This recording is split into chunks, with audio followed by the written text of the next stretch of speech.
Welcome back. Medway firefighters coming to the rescue of a calf in a tight spot. It fell about 20 feet into a well at a local farm. Fire officials say it was in serious danger of drowning, but rescuers, they were able to get it out safely.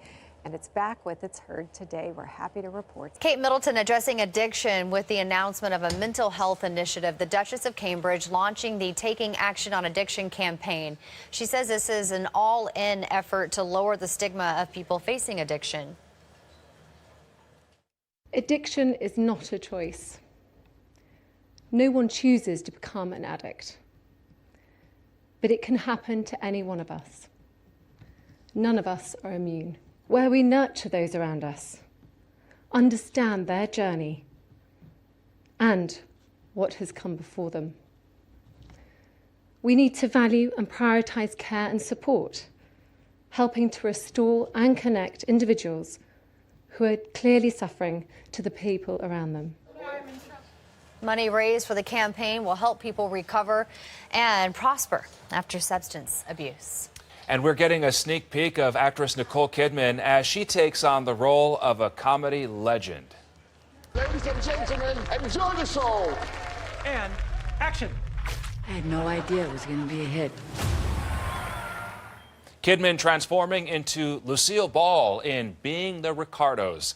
She co-stars with Javier Bardem, who plays Ball's Desi Arnaz. Based on the trailer, you can expect a recreation of Ball's most well-known TV moments. The film will hit theaters in December. A new trial finds that Pfizer's booster dose is more than 95% effective against COVID-19. The trial included more than 10,000 people fully vaccinated. They were given a booster dose or a placebo. There were only 5 positive cases among those who got a third dose, compared with more than 100 positive cases in the group that received the placebo. Welcome back. The Woo Sox hosting a College of the Holy Cross at Polar Park tomorrow, but Holy Cross won't be playing baseball. They'll be playing football. This is the first time the ballpark has been transformed into a football field. Holy Cross will be playing Colgate University. Well, fire in Dorchester forcing people out of their homes. Smoke was first seen on Floyd Street around 9:30 this morning. The flames were contained to the attic. 11 people are now without a home. No one was hurt. Officials are now investigating the cause. Well, it is a daredevil's dream come true. New York City welcoming the highest external building climb in the world. City Climb will let people ascend nearly 1,200 feet in the air. Once at the top, climbers can enjoy this, a 360-degree view of the city and a glass of champagne. Climb will cost you $185. A Lego trafficking operation disassembled brick by brick. Seattle police arresting a man accused of stealing more than 170 Lego sets. Police say he tried reselling the stolen Legos in his own shop. The man is now facing charges accused of trafficking stolen property. Coronavirus concerns for singer John Bon Jovi today. He canceled the concert after testing positive for the virus. Bon Jovi was supposed to perform an acoustic concert in Miami Beach yesterday. His publicist says he is fully vaccinated and isolating, but also they say he's feeling fine. The FDA needing more time to review heart risks for Moderna's COVID-19 vaccine in children and teens aged 12 to 17. The FDA says it is concerned about the rare type of heart inflammation. The CDC has reported the heart condition often resolves on its own. Moderna predicts the review may delay emergency use authorization for that age group until January. The CDC is also planning to review Pfizer's vaccine for children. An advisory panel will meet next Tuesday to make its recommendation. The CDC director will then need to sign off on it, but shots could start being administered as soon as Wednesday. The defense resting its case in the Kyle Rittenhouse trial today. Rittenhouse is facing charges for killing 2 people during the Kenosha, Wisconsin protests last summer. One witness who videotaped the protest telling the jury the first person who was shot by Rittenhouse acted physically aggressive before they encountered one another. Rittenhouse testified yesterday saying he acted in self-defense. During the 8-day trial, 31 witnesses took the stand. The jury will hear closing arguments on Monday. Pfizer asking the FDA for emergency use authorization of their COVID-19 pill today. The company announcing new data about the experimental pill earlier this month. An early analysis showed an 89% decrease in hospitalizations or deaths when patients took the pill within 3 days of showing COVID symptoms. It's not known when the FDA will review Pfizer's proposal. According to CNN, though, the Biden administration plans to purchase 10 million doses of the antiviral pill and is finalizing the contract now. Boston Common finally getting its Christmas tree delivery today. It came a day later than originally expected due to some rough weather conditions at sea. The evergreen tree is an annual gift from Nova Scotia. Santa Claus even making an appearance to welcome the tree to the city today. The city of Boston's official tree lighting will be next Thursday night. 'Tis the season. All right. And if you already have your Christmas decorations up, that's okay. Yeah, judgment-free here. That's okay. You could have had them up 2 weeks ago. That's okay. A 4-year-old New Hampshire boy rushed to the hospital after shooting himself in the hand, where police say the boy somehow got access to a handgun in his home today. The bullet traveled through his hand and then through a wall. The weapon is legally licensed. Police say this should serve, though, as a lesson for other gun owners. This is an unfortunate situation, obviously, tragic event, but we're taking this opportunity here at the Ware Police Department to simply remind everybody that as firearm owners, we need to be responsible for the safe handling and practices and storage. Police say the boy was rushed to Concord Hospital, then on to a Boston facility. He is expected to be okay, but the investigation is ongoing. The Chinese tennis player Peng Shuai says she is safe in a video call with the International Olympic Committee today. Peng says she is living safely in her Beijing home, but is requesting privacy at this time. This comes after a wave of global concern for the athlete. She has not been seen since publicly accusing a Chinese government official of sexually assaulting her. Earlier this week, the Women's Chinese Tennis Association threatened China of withdrawing its business over the matter. The WTA and United Nations have called for an investigation over Peng's allegations. One person killed in a crash in the Sumner Tunnel this morning. Boston police say 3 people were in this car. The crash on the ramp to Sturrow Drive. The driver, a 24-year-old man from Northampton, died at the scene. The other 2 people were rushed to Mass General with serious injuries. The cause of the crash is still under investigation. High school athletes will be mandated to mask up this winter season. The MIAA sending a memo to schools today. They say student athletes, coaches, and officials will be required to wear a mask for indoor sports. The MIAA says it will reconsider the mask mandate come January. Patriot star Matt Judon announcing his hatred for Mac, not Mac Jones, but mac and cheese on the Thanksgiving dinner table. It's just cheese and noodles, and it's not that good. Let's be honest, guys. Everybody's probably here. It's a little lactose. So it messes up our stomachs, and we got to get it off the table. It's probably one of the most overrated dishes. Judon says mac and cheese should never be on the table for the holiday. It's a dish the linebacker says he's never liked, even though his family loves it. Judon declared that he would even fight members of his family if they dared put mac and cheese on its Thanksgiving plates. And nearly 70,000 people in California were without power for Thanksgiving. Here's the kicker. It was done on purpose. Strong winds measuring more than 85 miles per hour were to blame. It was all in an effort to prevent power lines from falling down and sparking fires. Suppose I'd rather have excess wind and less power than be burned out of my house and home. And a minor inconvenience is nothing compared to losing my house, you know what I mean? So. Wow, that was wild. Many people impacted by the power outage spent their holiday in a hotel or with other family members. And now, President Biden leaving New England today. The president spent Thanksgiving with his family on Nantucket. He arrived back in Washington, D.C. around 4:30 this afternoon. The Biden family arrived on the island last Tuesday. While there, they attended Mass, went to a Christmas tree lighting, and did some holiday shopping. The trial of actor Jussie Smollett is set to begin this week. The jury will be selected tomorrow morning. The star of the Fox series Empire is facing 6 counts of disorderly conduct. In 2019, Smollett claimed he was the victim of a hate crime, but weeks later, police accused Smollett of hiring 2 brothers to stage the attack. He's pleaded not guilty to all charges. If convicted, he could face jail time.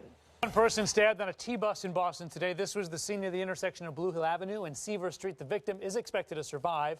Transit police have a suspect in custody but are working to figure out a motive. Cold concern for President Biden today. He's feeling a little under the weather. He says it's just a cold.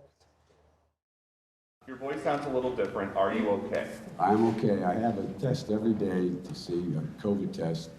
They check me for all the strands. What I have is a 1.5-year-old grandson who had a cold, who likes to kiss his pop. And he'd been kissing my, anyway, so, but it's just a cold right now. After the news conference, the White House put out a memo reiterating what the president said there, saying that he's tested repeatedly and he's been tested negative for COVID-19, the flu, and other respiratory infections as well. COVID-19 forcing Merrimack College off the ice, the men's hockey program postponing their 2-game series against UConn. They were supposed to play tonight and tomorrow. It's unclear if any coaches or players have tested positive for the virus. The schools are working to reschedule those games. Governor Charlie Baker helping light up Copley Square on the 8th night of Hanukkah. People from all over the Boston area getting together for the Festival of Lights. Community leaders also helped light the Grand Boston Menorah, which is the tallest menorah in New England. Baker speaking at the celebration. Among other people who were there tonight, he emphasized just how this event is a representation of a core U.S. belief.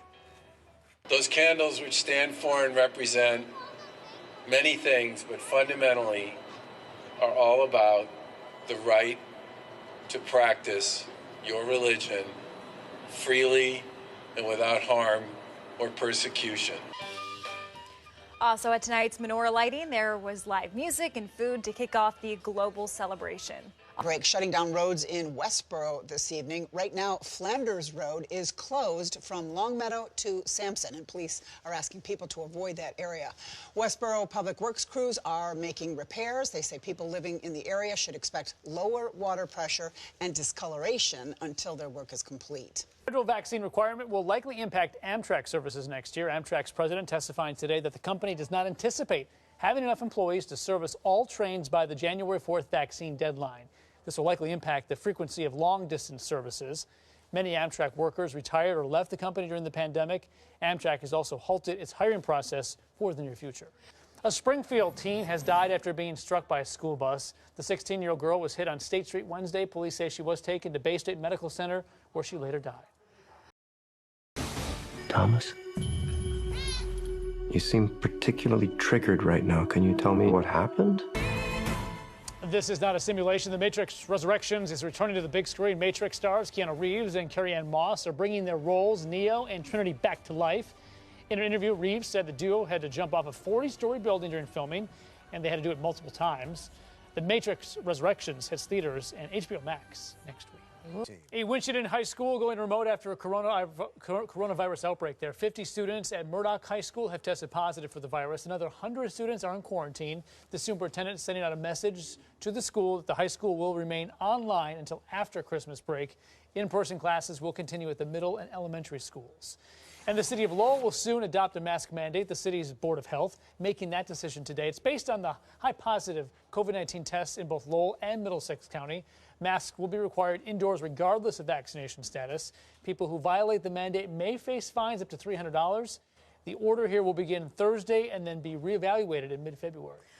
Well, New Hampshire home going up in flames this morning. Those flames tearing through the roof. More than 20 people have now been displaced. The Red Cross has placed them in temporary housing. Investigators are working to figure out exactly how that fire was started. I'm really surprised that it's still smoking, just with the weather, how the weather turned. Families in Colorado coming back to burned possessions blanketed in snow. Yeah, and he just lost everything. Colorado facing a long road to recovery after a massive wildfire tore through more than 9 square miles. Snowy weather following the flames, possibly preserving memories for people living in the area. I thought everything would be completely gone, so I have a little hope that we might find something. The Marshall Fire destroyed nearly 1,000 buildings and damaged hundreds more. Government officials now suggesting it may take a while to recover. I know that this is going to be a long road to recovery, but know that the federal family, we are going to be with you 100% all the way through this to help you as you go through this recovery process. For law enforcement, it's now their mission to determine how the wildfire sparked. Something ignited the fire in that wind. On a red flag. Also on 7, the family of the fallen officer Manny Familia presented a generous holiday shopping spree. Amazon's a 4-star store, that is, a newly opened location in Millbury, hosted the family today. Amazon also donating checks to his foundation and the Boys and Girls Club of Worcester in his memory. Officer Familia took great pride in serving the community of Worcester. He died in June, you might remember. After trying to save a teen from drowning in Green Hill Pond, he left behind a wife and 2 children Amazon says they're honored to give back to the community. We saw last spring the just devastating loss to the Worcester community, and we wanted to do something for this community. And our 4-star store and Amazon is very, humbled and honored to be able to give back. This family is so deserving, and we wanted to contribute to their mission to prevent any other family from feeling the heartbreak that they feel. Amazon also donating $10,000 each to his foundation and the Boys and Girls Club of Worcester.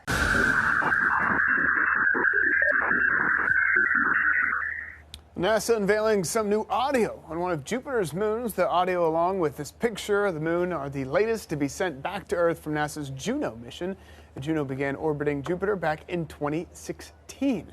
NASA says the flyby mission is rewriting everything scientists know about Jupiter. Images show swirling patterns in the atmosphere that show similarities to Earth's oceans. And a different moon will be visited in 2024, and scientists hope to search a global ocean that's frozen over and looking for possible life forms. So that is 5:30. People magazine memorializing 2 Hollywood stars this week, Bob Saget and Sidney Poitier, taking over 2 separate covers of the publication. Their deaths shaking up the entertainment industry. Saget is well known for his role as Danny Tanner on Full House, and Poitier was known for breaking down racial barriers in movies back in the 1960s. Now to coronavirus concerns in Boston. The city's vaccine mandate for city employees was upheld in Superior Court today. The Boston Police Superior Officers Federation falling short in that ruling. All city employees will have to show proof of vaccination before the city's indoor mandate goes into effect this Friday. Somerville's Board of Health may be making COVID vaccines mandatory. The board is expected to approve a vaccine mandate for indoor facilities this Friday, and that includes restaurants, fitness centers, sports and entertainment venues. And if approved, the requirement would start later this month. So far, almost 80% of people living in Somerville are vaccinated, and the city's mayor is saying it is to help businesses amid the COVID-19 surge. This is a tool to slow the spread of COVID. It then helps the businesses stay open, and they are thinking about their safety and their employees' safety. And the mayor also says the city wants to continue in-person learning for kids in school. A train ran off the tracks in Southern California. This happened in the Los Angeles area on Saturday. Authorities say 17 train cars jumped the tracks, but all stayed upright. Roads in the area closed down. No one was hurt. An investigation into how this happened is now underway. Tennis star Novak Djokovic is now banned from Australia for 3 years. It comes after he was denied entry to the country because he's not vaccinated against COVID-19. The #1 tennis player in the world had his visa canceled twice in 2 weeks for not showing why he was medically exempt from being vaccinated. Djokovic appealed his visa status, but a federal court ultimately denied him entry, and he was deported from the country earlier today. Well, America isn't the only place with a worker shortage. Space is also facing one. NASA officials say they don't have enough astronauts for missions. This includes trips to the International Space Station. A report says the worker shortage could delay missions and cause crew disruptions. The good news is they've already had a little help. NASA says citizen scientists helped make a big discovery. They found a Jupiter-like planet 379 light years away from Earth. NASA says the planet is the same size as Jupiter, but 3 times the mass. The citizen scientists discovered the planet through online volunteer projects that allow anyone to look through NASA telescope data.